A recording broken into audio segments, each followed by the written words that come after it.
They called him guilty. They locked him away. And as the clock ticked closer to his final breath, all Ethan Cole asked for was to see his dog one last time. But sometimes, even at the edge of despair, miracles happen.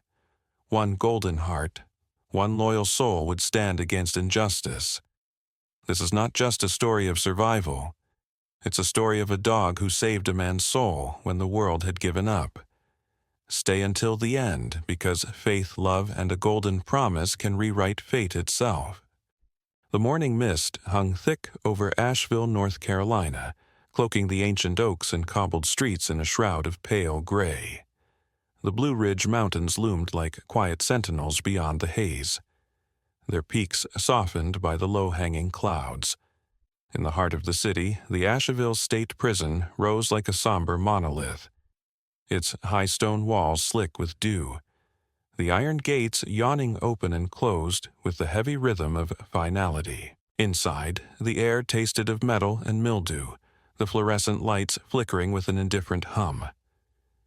In a narrow solitary confinement cell tucked away in the death row wing, Ethan Cole sat silently on the edge of his cot, his calloused hands resting loosely on his lap.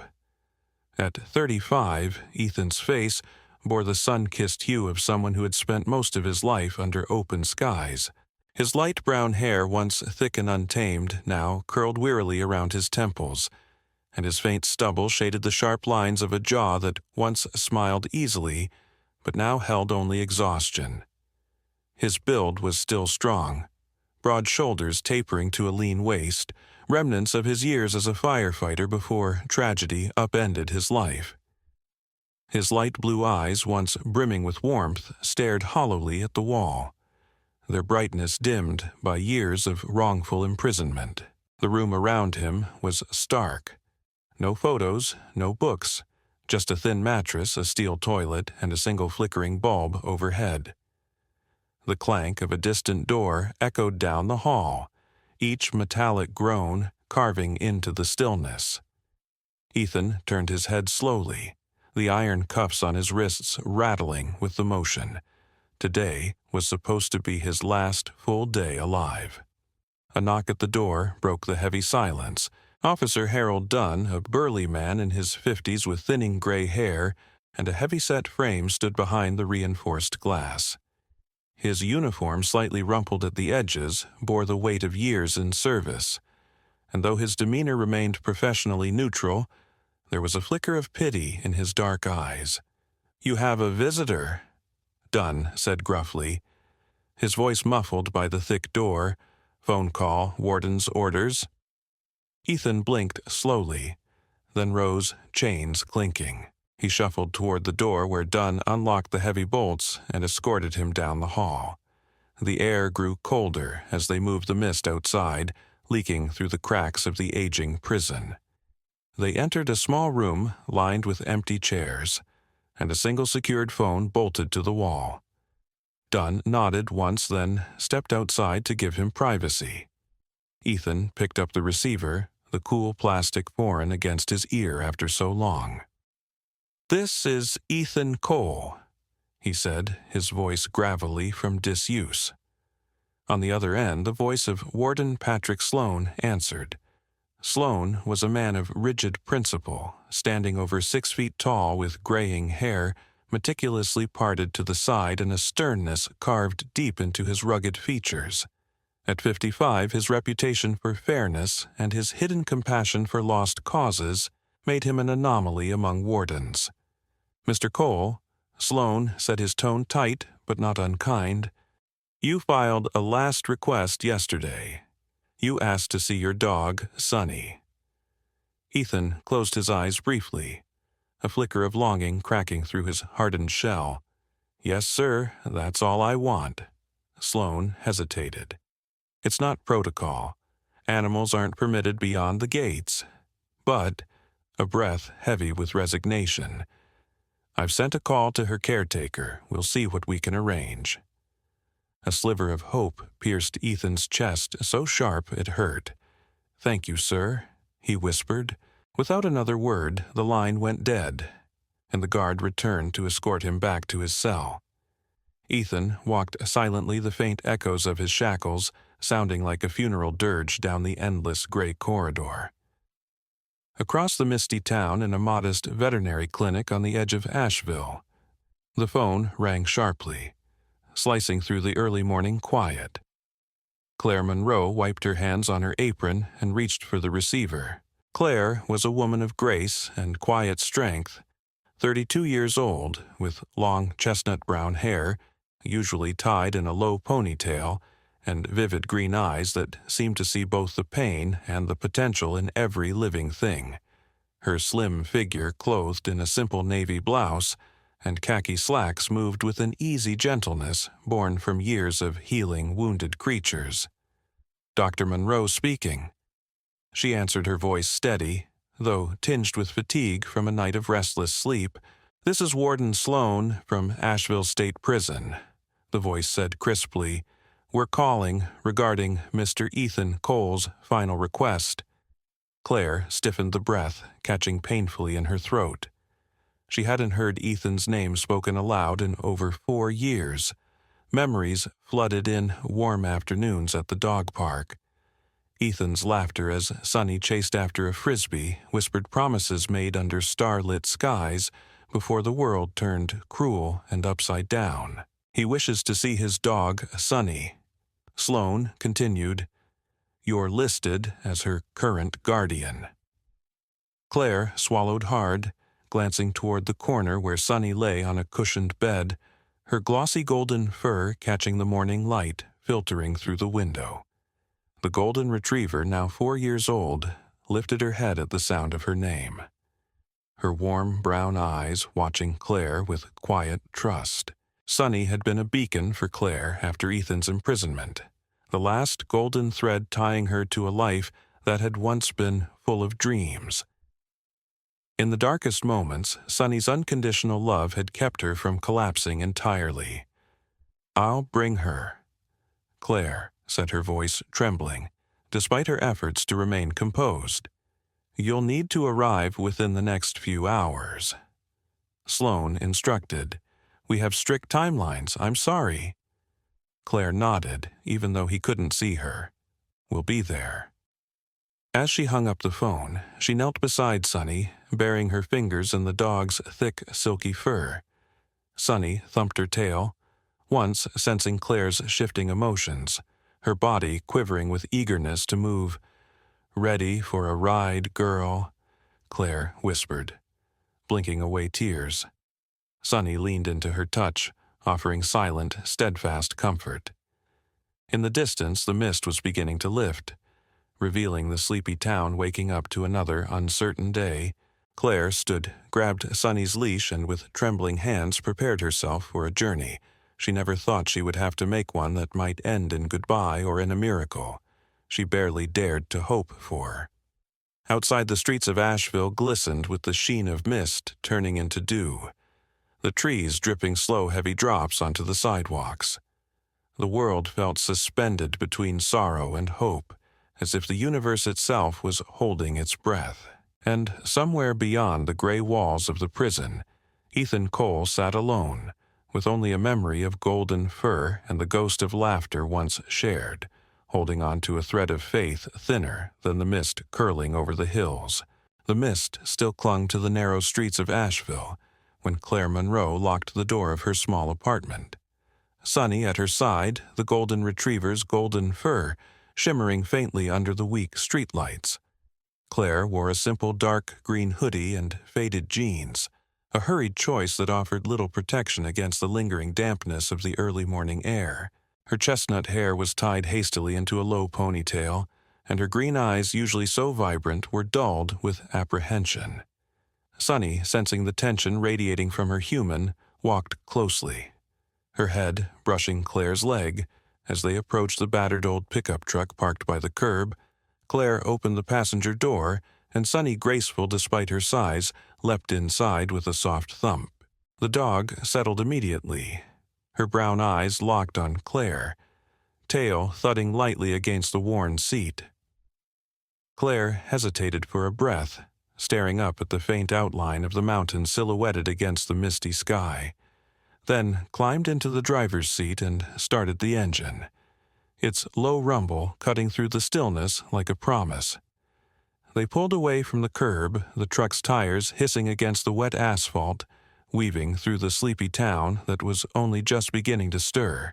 Claire's heart thudded unevenly in her chest, and she glanced over at Sonny, who sat with regal patience, her gaze fixed forward, as if she understood the gravity of the journey ahead. Meanwhile, several miles away, Officer Mason Reed sat alone in his cramped office inside the Asheville Police Department's downtown station. The building, a relic from the 70s with peeling walls and buzzing fluorescent lights, felt more like a forgotten archive than a hub of justice. Mason, a 40-year-old man with broad shoulders, close-cropped dark hair, and gray steel eyes, had the rugged look of someone who had seen too much and learned to say little. His face, with its square jaw and perpetual 5 o'clock shadow, was a mask of stoic resolve, yet in his solitude a crack had begun to form. He hunched over a battered metal desk, his large hands flipping through yellowed files that smelled of mildew and resignation. The coal case file lay open in front of him, its contents spilling like accusations onto the scarred surface. Mason had seen his share of open and shut cases in his decade with internal affairs. But something about Ethan Cole's conviction gnawed at the edges of his instincts. He didn't know Ethan personally, but he remembered the trial, the quick media frenzy, the swift verdict. It had all happened too fast, too cleanly. A sharp rap on the door startled him from his thoughts. A young officer stood there, thin and wiry, barely out of the academy, his cheeks pink from the chill outside. His name tag read, Porter. "Sir." Porter said awkwardness, thick in his voice. "Dispatch found some old logs you requested, dropped them at records. They said they're a mess, though." Mason grunted a non-committal sound that Porter took as dismissal. The young officer offered a nervous nod and disappeared, his hurried footsteps fading down the hall. Mason stared at the doorway for a long moment, then rose, stretching his stiff muscles.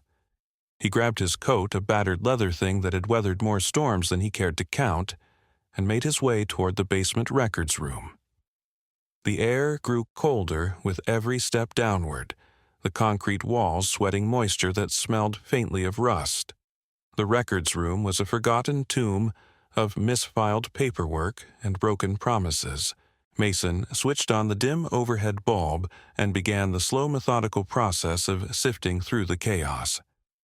An hour later, his fingers found something, a supplemental forensic report marked as "Filed No Further Action," dated 2 days after the original investigation had closed. Mason's brow furrowed. He skimmed the document, heart rate spiking. The notes referenced unidentified footprints at the crime scene and indicated a possible forced entry, inconsistent with the state's theory at trial. None of it had been presented to the defense. None of it had been entered into evidence. Mason's hand tightened around the folder. In his gut, the slow burn of anger ignited. Someone had buried this. He flipped to the last page and saw the signature, Detective Samuel Barnes. The name stirred an unpleasant memory. Barnes had retired 2 years ago amid rumors of misconduct, whispers never proven, but never forgotten. Mason snapped the folder closed and tucked it under his arm. He needed to be careful. If he approached this the wrong way, he could end up buried right alongside the truth he was about to unearth, back on the rain-slicked highway leading out of Asheville. Claire tightened her grip on the steering wheel as she navigated the winding mountain roads. The mist was beginning to thin, replaced by the watery light of approaching dawn. Sonny rested her head on Claire's thigh. A steady weight, her presence a balm to Claire's raw nerves. As she drove, Claire's mind wandered to the days before everything fell apart. She remembered Ethan's easy laugh, the way he used to spin Sonny in lazy circles at the park, until both of them collapsed in a heap of laughter and wagging tails. He had been so alive then, so impossibly good, It was why the accusations had hit like a gunshot, shattering everything she thought she knew. Claire had tried to move on, building a quiet life of tending to animals and keeping her head down. But Sonny, sweet and stubborn, had refused to forget. Every time they passed the old firehouse where Ethan once worked, Sonny would pull on her leash tail, wagging, searching for the man who had loved her so fiercely. Claire reached over, now stroking Sonny's soft fur, drawing strength from her silent loyalty. "We're almost there, girl," she whispered. The prison loomed ahead, stark against the gray horizon, its floodlights slicing through the mist. Claire's stomach twisted into knots. She slowed at the guard station, rolling down her window as a stern-looking woman in a blue uniform approached. The guard was Officer Riley Grant, a solidly built woman in her late 30s, with dark brown hair pinned in a severe bun and sharp hazel eyes that missed little. She had a reputation for efficiency and a low tolerance for nonsense, but she wasn't cruel. Claire offered a trembling smile. "I'm here for Ethan Cole's final request. This is Sonny." Riley's gaze flicked to the dog who sat up proudly in the seat. Ears perked, eyes alert. A flicker of something softened the guard's expression. Respect maybe, or pity. "Pull forward to processing," Riley instructed. "Stepping back, we'll get you cleared." Claire drove slowly through the gates, the oppressive weight of the prison closing in around her. Sonny whined softly, sensing the tension, and Claire reached over to squeeze her paw reassuringly. In another wing of the facility, Mason Reed made his way to his office folder, clutched tightly. Mind racing. He needed an ally, someone with enough authority to stall an execution if new evidence surfaced, someone willing to listen. He thought of Warden Patrick Sloan, not a man easily swayed, but known for his commitment to fairness. If anyone would listen, it would be Sloan. Mason sat heavily at his desk and began drafting an urgent report, his fingers flying over the keys, each word a hammer blow against the wall of lies built around Ethan Cole. The mist outside began to lift, revealing the pale, trembling light of morning. Somewhere inside those prison walls a man waited for the sun to rise, not knowing whether it would be his last. The morning sun struggled through the remnants of mist as Officer Mason Reed stepped out of the police station, the stolen forensic report tucked tightly beneath his coat. The city of Asheville was beginning to awaken, coffee shops flickering their open signs to life, tired commuters trudging to their cars. But Mason moved with singular focus. His steel-gray eyes locked forward. His battered sedan coughed to life, and he steered it toward the county records building, a grim monolith of faded brick and cracked marble that housed decades of secrets. Inside the building smelled of old paper and disinfectant. The woman behind the counter. Judith Kramer looked up from her computer with the weariness of someone who had long ago stopped caring about the urgency of others. Judith, a thin, angular woman in her late 50s with tightly pinned gray hair and small spectacles perched on the end of her nose, wore a faded floral blouse and carried herself with the stiff formality of an aging librarian. She had a sharp tongue and a sharper memory, famous among city employees for her encyclopedic knowledge of the building's chaotic filing system. "I need property acquisition records from the year Ethan Cole was arrested," Mason said, keeping his voice low, conscious of the ears that might be listening. Judith peered at him over her glasses, skepticism flickering across her lined face. "Specific case. Raymond Hollis." Mason replied, naming the victim associated with Ethan's alleged crime. Judith frowned, her fingers clacking over the keyboard. After a long pause, she muttered, "Room 3C, 3rd floor. Good luck."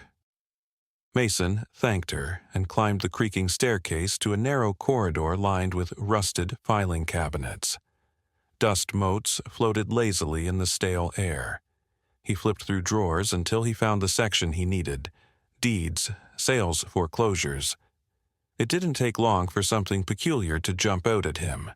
A bundle of transactions involving a shadow company called Blue Ridge Holdings, all dated suspiciously close to the time of Hollis's death. Mason's gut twisted. The more he dug, the more the pieces started falling into place. Blue Ridge Holdings was a shell, and behind it sat a name he hadn't expected to see. Mayor Daniel West, or rather West's former law partner, a man named Gerald Vance. But the trail wasn't exactly subtle. Mayor West was a broad-shouldered man in his late 50s, known for his commanding presence at public events. Silver hair always immaculately combed back, a deep voice that oozed authority. Outwardly, he embodied the ideal civic leader, charismatic generous, endlessly photographed shaking hands with children and war veterans alike. But those who had grown up in Asheville like Mason knew the whispers. Deals struck behind closed doors, land seizures explained away with technicalities, promises made and broken with a smile. The file Mason clutched revealed a sinister pattern. Hollis had owned a crucial piece of land targeted for redevelopment. After his death, the property had passed through a series of lightning-quick transfers, ultimately landing in the hands of Blue Ridge Holdings. A project that West had championed as revitalization was nothing more than a land grab built on blood. Mason's pulse hammered in his ears. If this was true, and if Ethan Cole had simply been collateral damage, then the city's shining beacon was built on lies. Meanwhile, in a cramped, sun-dappled newsroom on the other side of Asheville, Jessica Lane leaned back in her chair, tapping a pencil rhythmically against her desk. Jessica, a petite 27-year-old with short, dark brown hair, cut in a sharp bob, and lively brown eyes framed by round glasses, had a reputation for being stubborn, sharp-witted, and just reckless enough to dig where others were afraid to. She wore a simple black jacket over jeans, and her small desk was cluttered with sticky notes, crumpled coffee cups, and a tattered recorder. Jessica had started her investigation 2 months ago, when a retired construction worker tipped her off about crooked land seizures orchestrated by city officials. At first, she thought it was just another story about political corruption, a dirty but sadly common thread in local news. But as she traced the paper trail, one name kept resurfacing: Daniel West. This morning, Jessica sat poring over foreclosure notices, property auctions, and city council minutes when an email landed in her inbox. The sender was anonymous, but the message was clear. Look at Blue Ridge Holdings. Follow the money. Her heart skipped. She grabbed her recorder, stuffed her notes into a leather satchel, and headed out, her mind spinning with possibilities. She didn't notice the tall figure in a gray sedan parked across the street, nor the flicker of movement behind tinted windows. Jessica made her way to the county clerk's office, arriving just after Mason had left. Inside, she encountered Judith Kramer, who barely looked up from her desk. "I need property transfer records for Blue Ridge Holdings," Jessica said, trying to sound casual. Judith raised an eyebrow but pointed wordlessly upstairs. 30 minutes later, Jessica sat cross-legged on the dusty floor, surrounded by old boxes and sweating slightly under the stale air. She found it a series of backdoor sales tied together by one connecting thread: Gerald Vance West's former partner. Some properties had been foreclosed under suspicious circumstances, owners forced out under dubious code violations or inflated tax liens. Jessica's stomach churned. She jotted everything down, each note a nail in West's coffin. By noon, the mist had completely burned away, leaving Asheville bathed in brittle winter sunlight. Mason and Jessica, unaware of each other's discoveries, both stared at their respective findings with mounting dread and determination. At the prison, Claire Monroe sat in the waiting area. Sunny sprawled at her feet, her golden fur a soft halo against the gray linoleum. Claire's mind raced in nervous circles, her fingers absently stroking Sunny's ears. She had seen the guards whispering the quick glances shot in her direction. Something was happening behind those closed doors. Something urgent and unseen. Inside Warden Sloane's office. Mason stood stiffly, the folder in his hand, trembling slightly. Sloane, tall and imposing, leaned back in his chair. Gray brows furrowed deeply as he listened. The warden was a man who carried the weight of every execution on his conscience, and it showed in the deep lines carved into his face. "You understand," Mason said quietly. "If this gets out after the execution, it'll bury all of us." Sloane's gaze was unreadable. He drummed his fingers once against the desk, then nodded curtly. "I'll see what I can do," he said. And in the late afternoon light, as the shadows stretched long across the courtyard, the first pieces of the city's facade began to crumble. Ghosts of past sins stirring from their shallow graves, reaching for justice long denied. The rain had turned into a thin, persistent drizzle by the time Claire Monroe maneuvered her truck through the narrow road leading to Asheville State Prison. The mist clung stubbornly to the windshield, blurring the outlines of the looming stone walls ahead. Claire, her knuckles white against the steering wheel, glanced at Sonny, who sat upright on the passenger seat. Ears perked and golden fur slightly damp from earlier. The golden retriever, with her soulful brown eyes and unwavering poise, seemed to understand the gravity of their destination. Claire pulled the truck into a visitor's lot, barely illuminated by flickering floodlights, and cut the engine, the heavy patter of rain filling the sudden silence. Drawing a deep breath, Claire slipped on her weathered navy raincoat over her hoodie and jeans. Adjusting the hood to shield her face from the chill, she clipped Sonny's leash onto her collar before stepping out, her boots splashing into shallow puddles. Sonny trotted beside her, the rain matting her thick fur, but failing to dampen her spirit as she followed Claire towards the imposing entrance. The prison gates loomed ahead, framed by 2 sentry towers. A guard approached his posture, rigid beneath the sagging brim of his hat. Officer Mark Doyle, a man in his early 40s with a heavy build and ruddy complexion, was known for his strict adherence to protocol. His blue uniform clung damply to him in the rain, and his pale green eyes scrutinized Claire and Sonny with weary skepticism. "Name and purpose," he barked, a voice raised over the drizzle. "Claire Monroe," she replied, clutching Sonny's leash tightly. "I'm here for inmate Ethan Cole's final request. This is Sonny, his dog."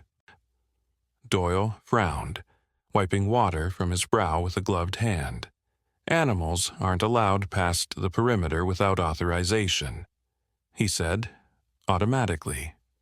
Claire pulled a folded letter from her jacket pocket, the official signature of Warden Sloane barely visible through the moisture. Doyle took it, squinting as he read, his frown deepening. "Wait here," he said, disappearing into a small booth. Claire hugged herself against the cold, kneeling briefly to check Sonny, who responded by pressing her wet nose into Claire's hand, radiating warmth and patience. Minutes later, Doyle returned with another figure, a woman shorter than him, but with an air of authority. Officer Eliza Grant, a sturdy woman in her late 30s with a no-nonsense bob of dark auburn hair and sharp brown eyes, assessed them quickly. Her uniform was crisp despite the weather, and the badge pinned over her heart gleamed under the flickering lights. "Miss Monroe, come with me," Grant said, her voice low but firm. "You'll need to clear inspection before proceeding. The dog, too." Claire nodded, heart hammering against her ribs. She and Sonny were led through a series of checkpoints, each more intimidating than the last. Metal detectors, scent checks, identity verification. Sonny, though, antsy, passed every test with her usual golden grace. Meanwhile, in the shadowy back halls of the city's old government building, Mason Reed moved with deliberate stealth. The walls here were lined with archives long neglected, dust-coated shelves sagging under the weight of forgotten files. Mason, dressed in his dark jacket and boots, carried a slim flashlight. The beam cutting narrow corridors of visibility through the gloom. Behind him, Jessica Lane trailed her small frame, bundled in a worn green parka, a notepad clutched to her chest. Her short brown hair was slightly damp, sticking to her forehead, but her brown eyes burned with fierce determination.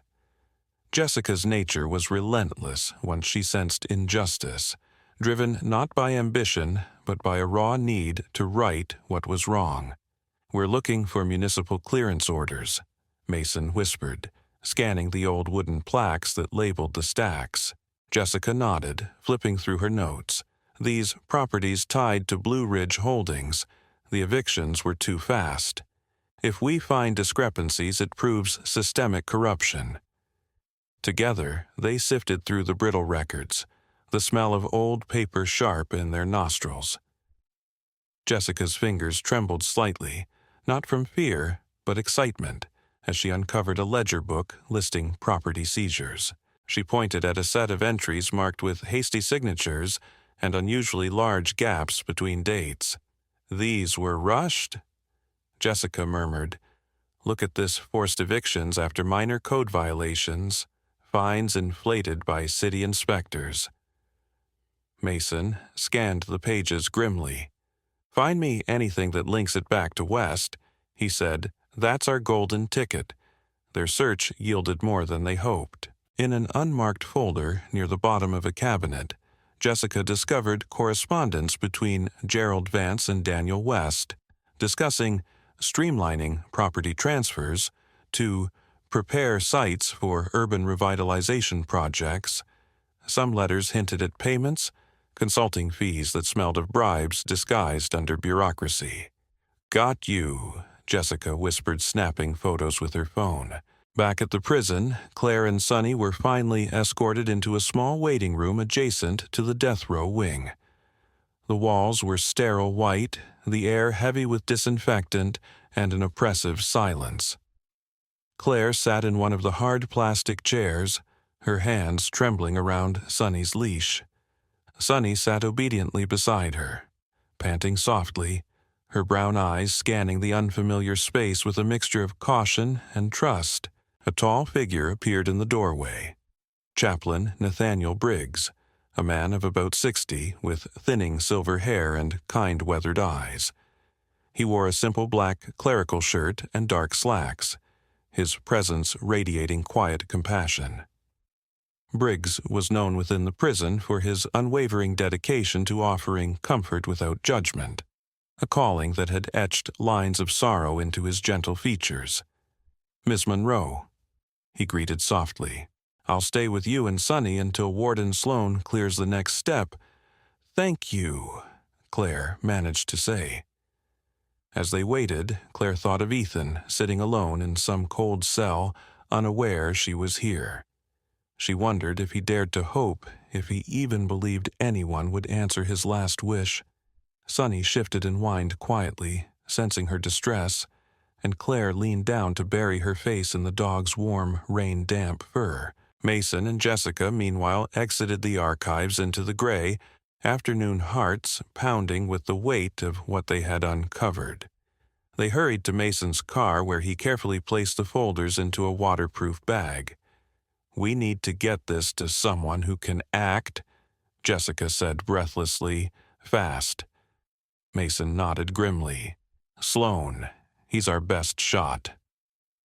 The rain began to pick up again, drumming a steady beat on the roof of the car. As Mason peeled away from the curb, the realization struck them both.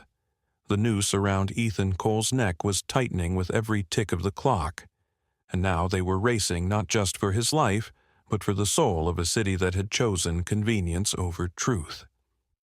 Inside the prison, Warden Sloan finally appeared at the end of the corridor. His stern face betrayed a rare softness when he saw Claire and Sonny waiting. His steps were slow, deliberate, as though weighing each word he would say. "Miss Monroe," he said, voice low, "we're preparing the room. It won't be long now." Claire rose her legs, shaky but determined. She looked down at Sonny, who wagged her tail, once a silent promise. It was almost time. The heavy door to the visitation room creaked open, the sound stretching into the sterile silence. Ethan Cole, in shackles and a faded gray prison jumpsuit, was guided inside by Officer Caleb Jenkins, a tall, wiry man in his early 40s with sandy blonde hair cropped close to his scalp and a permanent furrow between his brows. Jenkins, known for his quiet efficiency, barely glanced at Ethan as he secured him to the metal floor ring with a length of chain short enough to prevent sudden movement. Ethan, worn and lean from 5 years of confinement, kept his head down, his light brown hair curling damply at his temples, his light blue eyes dim with resignation. The room was cold, the fluorescent lights buzzing faintly overhead. Across the space, Claire Monroe sat stiffly in a plastic chair, her hands tightly gripping Sonny's leash. The golden retriever sat obediently at her side, golden fur still slightly damp from the rain. Her brown eyes focused sharply on the door, as if she sensed something extraordinary was about to happen. Claire, in her navy raincoat and jeans, looked smaller under the harsh lighting, but the determination etched into her face was unmistakable. For a moment, time seemed to stop. Ethan looked up, and his breath caught painfully in his throat. Sonny let out a sharp, high-pitched whine, a sound between a bark and a sob, and then surged forward as far as her leash would allow. The chain holding Ethan clinked and rattled as he sank to his knees, arms outstretched, the rough shackles biting into his skin, but unnoticed. "Sonny," he whispered, voice cracking, and in that instant the world outside ceased to matter. Officer Jenkins hesitated but made no move to interfere. Warden Patrick Sloan had given strict instructions: allow the interaction monitor closely, but do not obstruct. Standing in the far corner of the room, Sloan watched with an unreadable expression.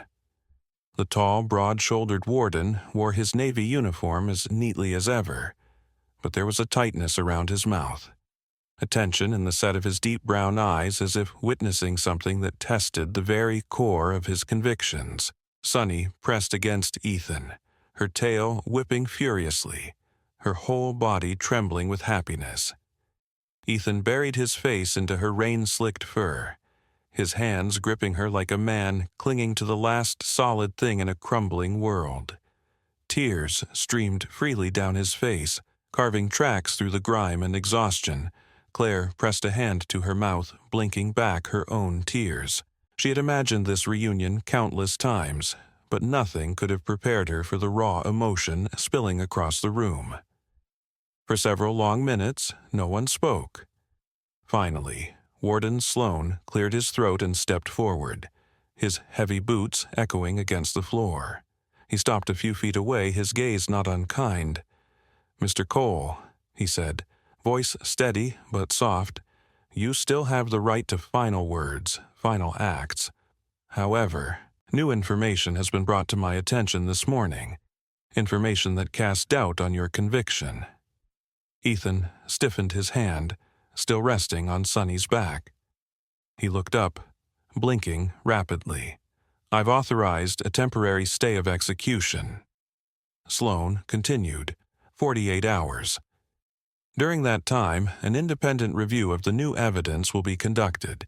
If it substantiates what's been presented, further actions will follow. The room spun slightly around Ethan. He swallowed hard, heart pounding so violently he thought he might pass out. "You're serious?" His voice was hoarse. "I wouldn't say it if I wasn't." Sloan said, his expression softening a fraction. Claire let out a shuddering breath, one hand clutching Sonny's collar like a lifeline. Sonny seemed to sense the shift in the air, whimpering happily, and nudging Ethan's chest with her wet nose. Ethan turned his head, slightly catching sight of Mason Reed standing in the doorway beyond the glass. The officer's rugged face was grim, but he gave Ethan the smallest of nods, a silent promise that more was being done. Beside Mason stood a woman Ethan didn't recognize, Jessica Lane, petite and fierce with short dark hair, and an expression of determined compassion. Jessica held a battered leather satchel close to her chest, the top edges of manila folders just visible inside. They were fighting for him. The realization hit Ethan harder than the shackles ever had. Warden Sloan stepped back, motioning subtly for Officer Jenkins to loosen the chain enough for Ethan to sit properly with Sonny in his lap. Jenkins complied silently, his normally stern face momentarily unreadable. "You have 48 hours," Sloan repeated quietly. "Use them well." He turned and exited the room, boots thudding heavily down the hallway, followed by Jenkins. Claire remained where she was. Hesitant, Ethan met her eyes, green eyes that once sparkled with laughter, now shadowed by years of pain, and something unspoken passed between them. "I never stopped believing," she said in a voice barely above a whisper. Ethan shook his head, overwhelmed, unable to form words. Sonny, oblivious to the human tension, licked his cheek again, tail still wagging, despite the solemnity of the moment. Across the hallway, Mason leaned toward Jessica, his voice low. "We have maybe a day, maybe less, to find the missing pieces." Jessica nodded sharply. "We'll find them. We have to." Outside the prison, the drizzle persisted, but the horizon showed hints of clearing streaks of pale gold breaking through the relentless gray. It wasn't much, but it was something. In the visitation room, Claire finally rose and approached Ethan, crouching beside him, and Sonny. She hesitated only a second before reaching out and placing a trembling hand on his shoulder. "You're not alone anymore," she said. Ethan closed his eyes, leaning into the touch, feeling the warmth he thought he had lost forever. For the first time in 5 years, hope curled itself around his heart. Fragile, but alive. Not dead yet, not done yet. The air in Asheville had shifted from rain-soaked gray to a brittle clarity as the storm passed. But inside the city's veins, the courthouses, the police precincts, the city hall, the tension only thickened. Mason Reed parked his battered sedan behind the derelict municipal building where records, long forgotten, gathered dust. Beside him, Jessica Lane flipped through her notepad, her brown eyes sharp behind her glasses, her short bobbed hair tucked behind one ear, her breath misted in the crisp morning air as she checked her notes again. "We're close." Jessica murmured, her voice a taut whisper of urgency. According to the city payroll archives, one of the key witnesses against Ethan Allen Deeks received a suspicious consulting payment a week before the trial. Mason nodded grimly. Allen Deeks, a maintenance worker with a scruffy history and a knack for getting into trouble, had been the star witness, claiming he saw Ethan leaving the crime scene. Mason remembered Deeks from years ago, a wiry man in his late 40s with thinning, sandy hair, pockmarked skin, and darting eyes that never quite met yours. He had the jittery demeanor of someone always expecting a door to be kicked in. Now it seemed Deeks' testimony hadn't been given freely. The pair entered the records room, a crumbling wing of the municipal building, where fluorescent lights flickered against cracked tiles.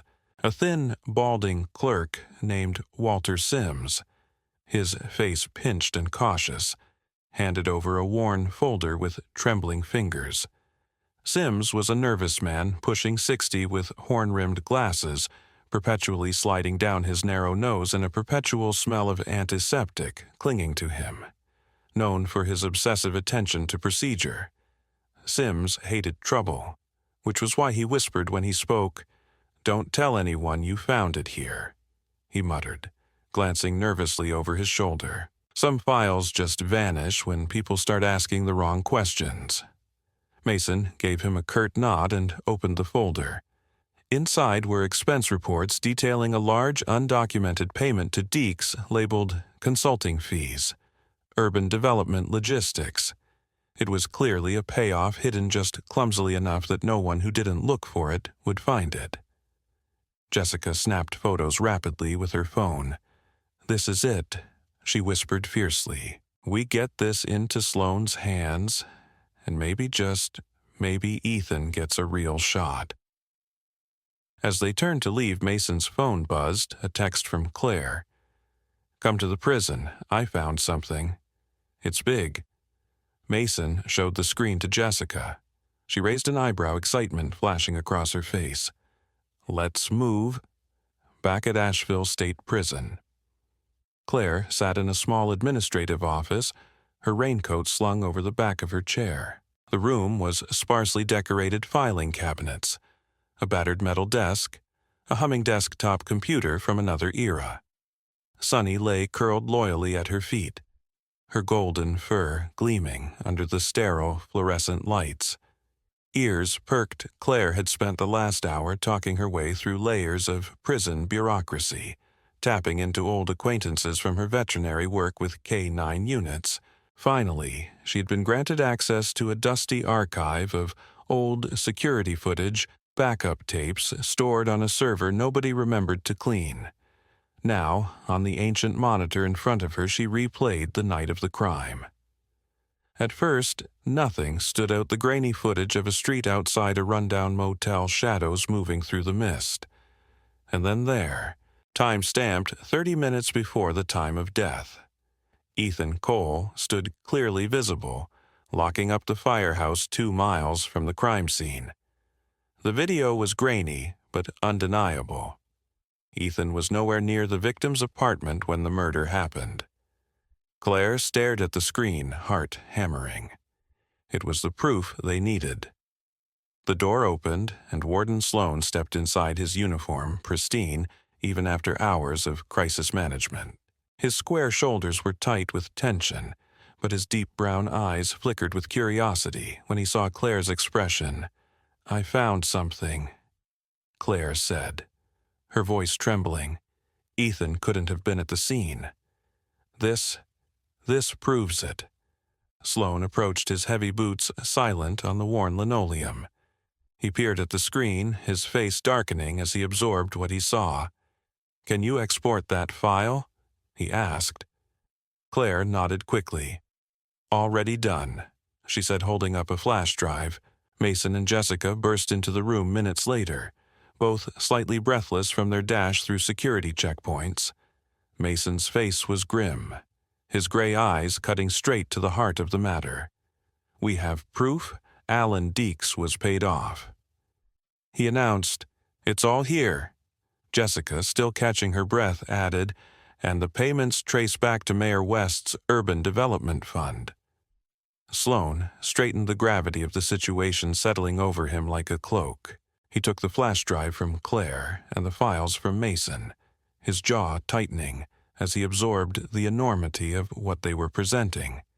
"If even half of this holds," Sloan said, his voice low, "we can file for immediate dismissal." Sunny, picking up on the sudden charge in the air, rose to her paws, her tail wagging hesitantly. She nudged Claire's hand, a silent encouragement. Sloan turned to Mason and Jessica. "Prepare sworn affidavits. I'll coordinate with the governor's office. If we act fast enough, we might not just save Ethan's life, we might dismantle every corrupt piece of this outside the prison." The early afternoon sun broke through the clouds for the first time in days, bathing the world in a tentative light, as if even nature itself was holding its breath.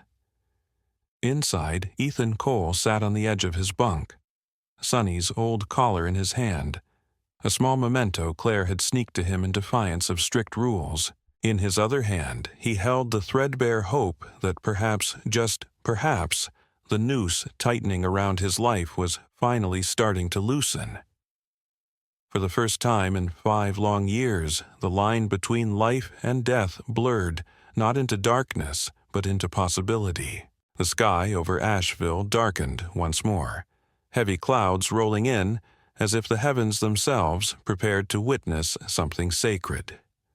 The courthouse stood at the heart of the city like a solemn fortress, its marble columns slick with mist and rain, its wide steps glistening under the gray light. A crowd had gathered, despite the weather reporters clutching microphones under umbrellas, townsfolk murmuring anxiously, and officers maintaining a loose, tense perimeter. Inside Courtroom 4B, the atmosphere was thick with anticipation. Ethan Cole sat at the defense table, flanked by his newly assigned public defender, Samuel Hayes, a stout man in his early 50s with thinning gray hair and a kind, patient face creased by years of carrying burdens, not his own. Hayes wore a rumpled navy suit and glasses perched low on his nose, giving him the look of a man who valued truth over appearances. Across the aisle, representing the state, was Assistant District Attorney Caroline Weller. Caroline, a tall woman with sharp cheekbones, auburn hair tied into a severe bun, and piercing green eyes, was known for her tenacity and icy courtroom demeanor. But even she could not hide the unease threading through her stance today. The judge presiding over the emergency hearing was Judge Eleanor Maddox, a dignified woman in her early 60s with silver-streaked black hair swept into a braided crown, her dark robes lending weight to the authority she wielded with careful restraint.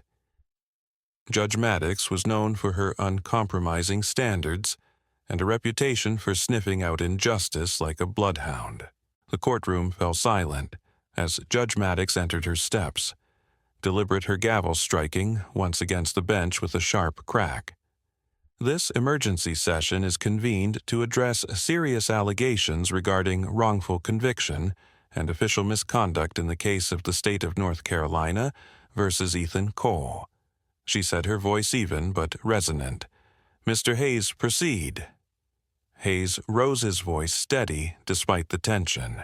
"Your Honor, new evidence has surfaced that not only exonerates Mr. Cole, but implicates members of the local government in a conspiracy to secure an unjust conviction." He moved to the presentation screen and displayed the grainy footage Claire had uncovered, the time-stamped video clearly showing Ethan locking up the firehouse at the time the murder was believed to have occurred. Gasps rippled through the courtroom. Next came Jessica Lane's findings, the financial document showing the illicit payment to Alan Deeks, the key witness whose testimony had sealed Ethan's fate.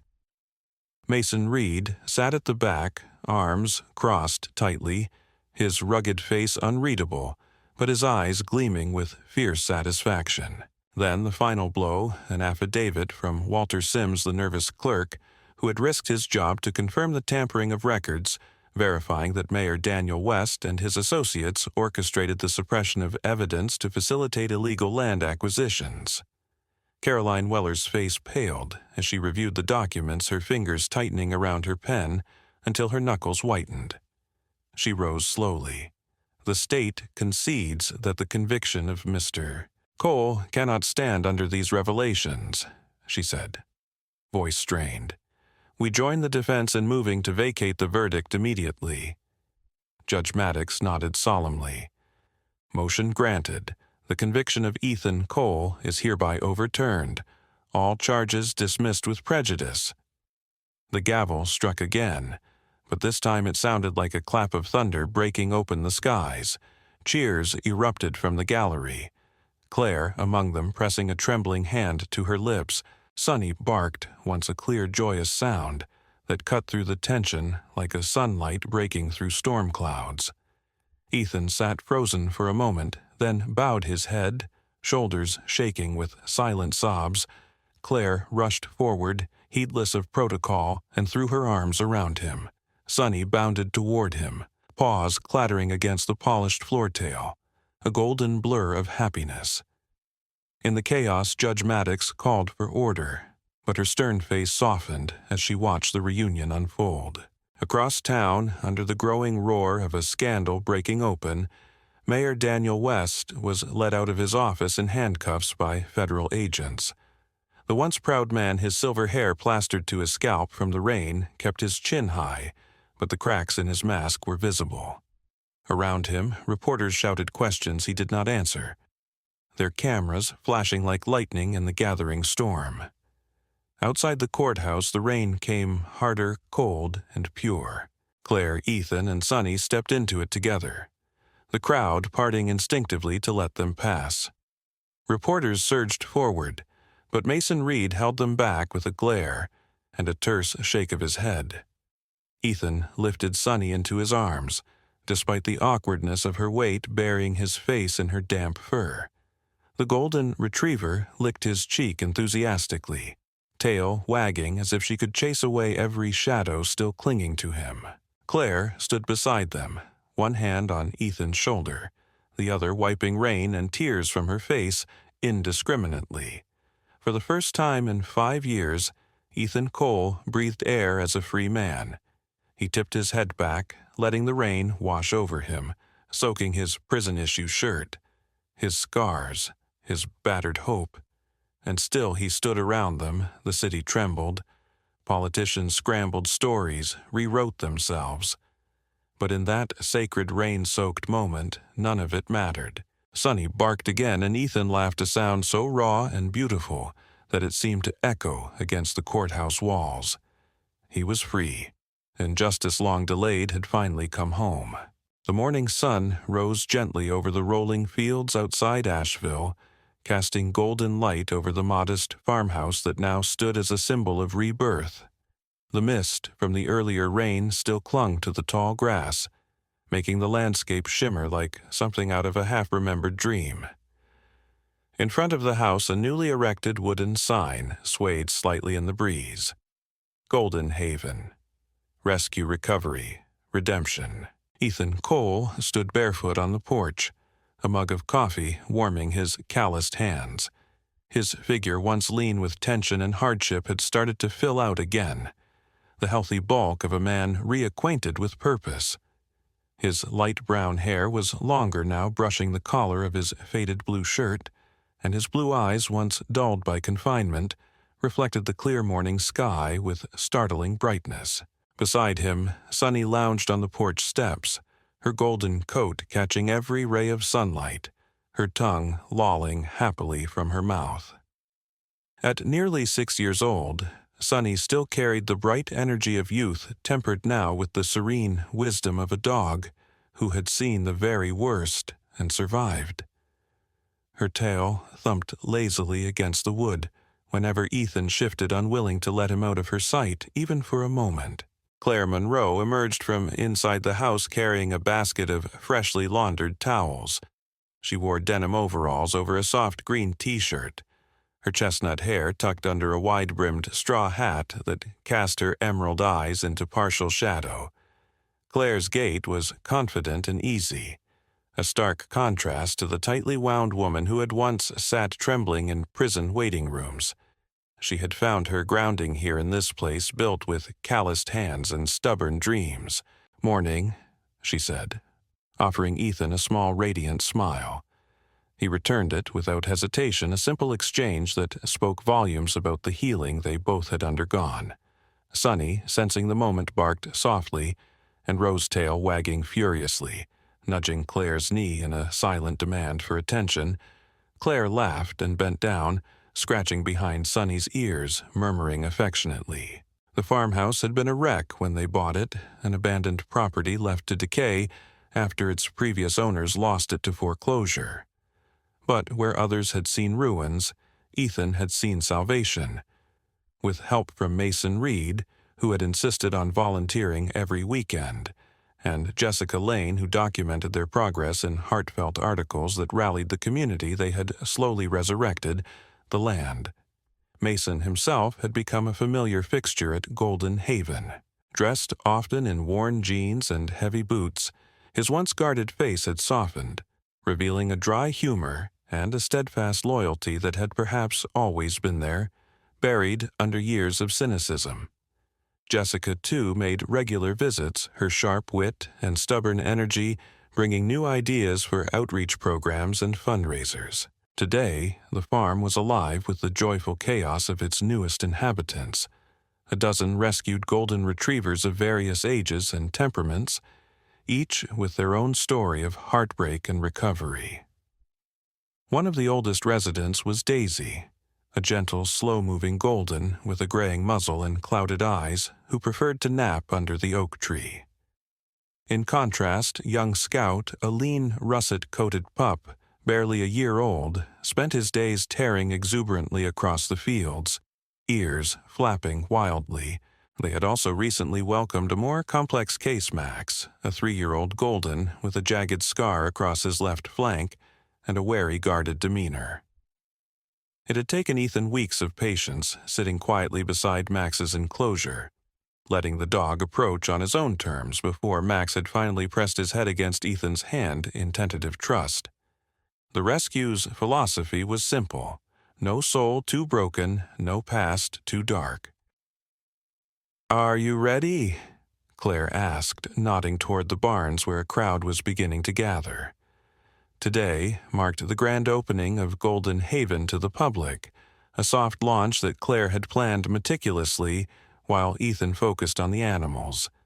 He took a deep breath, feeling the weight and the lightness of what today meant. "Ready as I'll ever be," he said. Together they walked across the dew-soaked lawn, Sunny bounding ahead, leading the way. Under a canopy strung with fairy lights, volunteers finished arranging tables laden with homemade treats, adoption information, and fundraising jars. Children dashed around laughing as they petted the more extroverted dogs that eagerly soaked up the attention. At the center of it all stood Mason, wearing a Golden Haven baseball cap, pulled low over his gray-streaked hair, directing the parking with the gruff efficiency of a man more comfortable giving orders than speeches. Jessica stood near the entrance booth, chatting animatedly with a family interested in adopting one of the pups. Warden, Patrick Sloan, also made an appearance, arriving in a simple dark jacket and jeans. The warden, who had been instrumental in pausing Ethan's execution and later supporting his release, was almost unrecognizable outside his uniform. His lined face seemed lighter, his posture less burdened. He shook Ethan's hand firmly, exchanging a few quiet words of congratulations before wandering off to toss a ball for Scout, laughing when the young dog promptly tripped over his own paws. As the sun climbed higher, the first official adoption was finalized. A young couple, wide-eyed and slightly overwhelmed, signing the papers to bring home a sweet, shy golden named Lily Cheers, erupted, and someone popped open a bottle of cider, the sound sharp and celebratory. Ethan stood back for a moment, watching the scene unfold, feeling a wave of something warm and powerful crest inside him. He turned to Claire, who slipped her hand into his without hesitation. "We did it," she whispered. He squeezed her hand gently. "We're just getting started." Sunny barked once, as if to second the sentiment, and they laughed free, unguarded laughter that soared into the clear blue sky. Later, as dusk painted the fields in soft hues of violet and gold, Ethan, Claire, and Sunny sat on the porch once more, sipping coffee and watching their growing family of rescues settle for the night. Fireflies began to wink to life in the gathering darkness, tiny sparks of magic against the fading day. Ethan leaned back in his chair, heart full. Golden Haven wasn't just a place for dogs.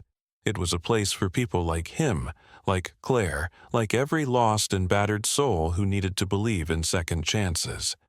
And in the distance, as the stars began to prick the heavens, Ethan whispered a silent vow to the night that, no matter how many storms might come, this home, this haven, would stand for them, for all the free souls still searching for their way back to the light. In the quiet golden fields of Golden Haven, we are reminded that sometimes miracles do not come crashing down from the heavens with thunder and lightning. Sometimes they arrive gently in the wag of a dog's tail, in the steady hands of a friend who refuses to give up, and in the quiet whisper of hope that refuses to die. Ethan's journey teaches us that God's grace often moves through the ordinary, through second chances, through redemption, and through the healing of broken hearts. In our everyday lives, it is easy to forget that faith and perseverance can still work miracles. A kind word, a helping hand, a belief in someone's goodness can change a life. No matter how dark the night may seem, dawn will come for those who dare to believe. If this story touched your heart, please share it with someone who needs a reminder that hope is never truly lost. Comment below and let us know your thoughts. Subscribe to our channel to continue walking with us through stories of faith, redemption, and the incredible bond between humans and their animal companions. May God bless every one of you who watch, share, and believe. If you feel inspired, comment Amen below to stand together in faith and hope.